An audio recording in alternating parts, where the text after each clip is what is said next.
through biohacking, these individual rogue scientists who are trialing things in their basement and figuring things out and reporting it to the masses on YouTube, on social media. That is way quicker than going through this traditional pipeline of 12,000 scientists crowded around a large hadron collider, which brings us to the topic, of course, of biohacking. What is biohacking and how does it work? A way of enhancing our body's ability to function at peak performance, however you want to define peak performance, and it is an attempt to extend our lifespan. The current most popular version of this is doing the cold tub, cold baths, the cold showers first thing in the morning, but depending on when you're watching this, the current flavor of the thing that's going to keep you healthy for the longest, it will change. It may be eating 10 eggs every morning, it may be never doing a wee. I don't really know what's going to be popular in the future, but there'll be some evidence-based thing that sounds a bit quacky and people will just run with it and make it a thing, and there'll be some very muscular person on the internet saying they did this and it worked for them and it will take off. Biohacking is really based on the idea you can change the environment around you and inside of you so you have full control of your own biology. This is a quote from Dave Asprey, the author of Smarter Not Harder, the Biohacker's Guide to Getting the Body and Mind You Want. And this author was once overweight and struggling with brain fog and chronic fatigue while working in Silicon Valley, and he basically wanted to go through and figure out all of the ways that conventional medicine isn't telling him to fix things, and he wanted to improve his own health. And this is the spirit that should be commended, trying to figure out how to improve your own health, because conventional medicine gets you to a certain point. It's very hard to stay consistent and take the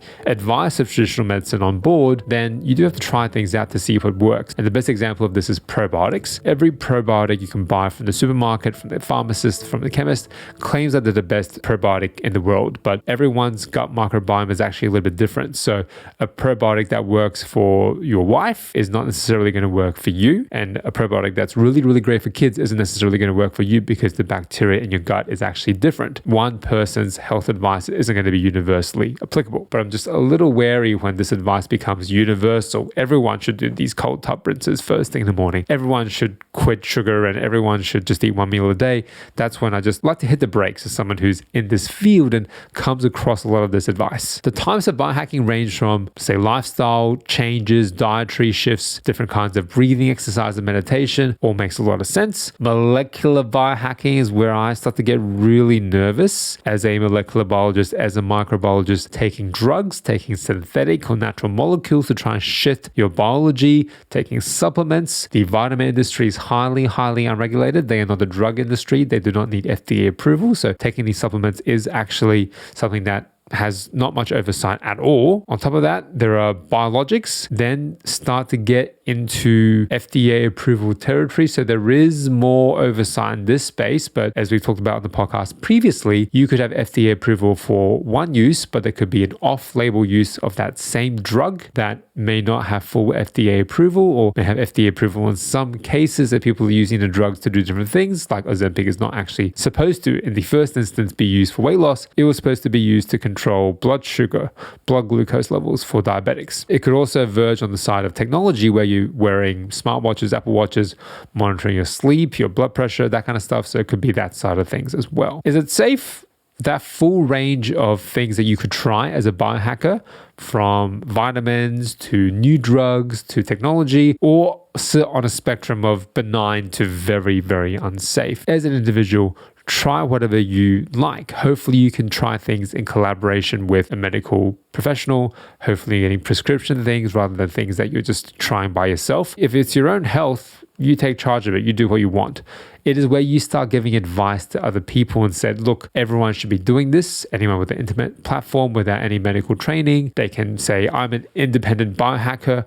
I don't have any ties to big pharma. Listen to me. Everyone should do this. That is where I just like to pump the brakes. What will work for you may not work for someone else. So for me, I cut all sugar, cut all dairy maybe about 9 months ago. Yes, I feel a lot better, but you don't hear me going around saying sugar and dairy are the devil. It just doesn't really suit my genetics, doesn't really suit my biology. I'm not shouting from the rooftops, big dairy must die. That doesn't make any sense. And this is affirmed by this article from The Conversation, which talks about the dangers of biohacking experiments, how it could harm your health.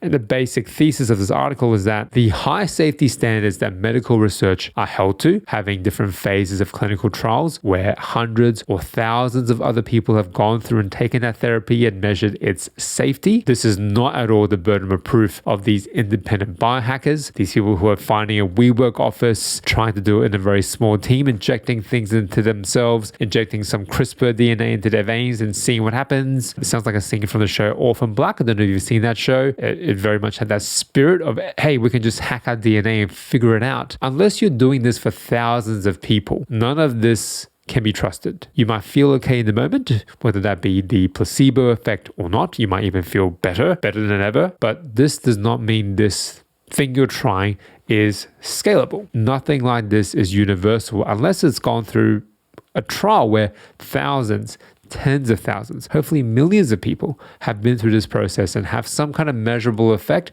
and have some basic protection when it comes to the safety involved. Unless it's gone through that process, there's no guarantee the things that work for you, the biohack that works for you, will work for everyone. So again, I very much love the idea of the independent rogue scientists trying things out themselves. That's how we can buck the establishment and make the breakthrough when it comes to things that we recommend holistically when it comes to medicine. Pump the brakes here.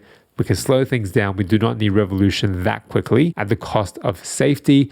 One misstep is all it takes to lose the public's trust of scientists. We've seen that time and time again in recent months, recent years. We need to be very, very careful with respect to the pace of innovation in something like science, especially as it relates to medicine. Yes, the entrepreneurial, disruptive spirit of WeWork is needed in science, but I think safety still comes first at the end of the day when it comes to medicine and people's lives. And speaking of medical breakthroughs, on the next episode, we're going to explore the emerging threat of superbugs and what can be done to combat their ever-rising threat in our hospitals. You can find the link here or in the show notes below. My name is Jack. Hope to connect with you again in the next episode.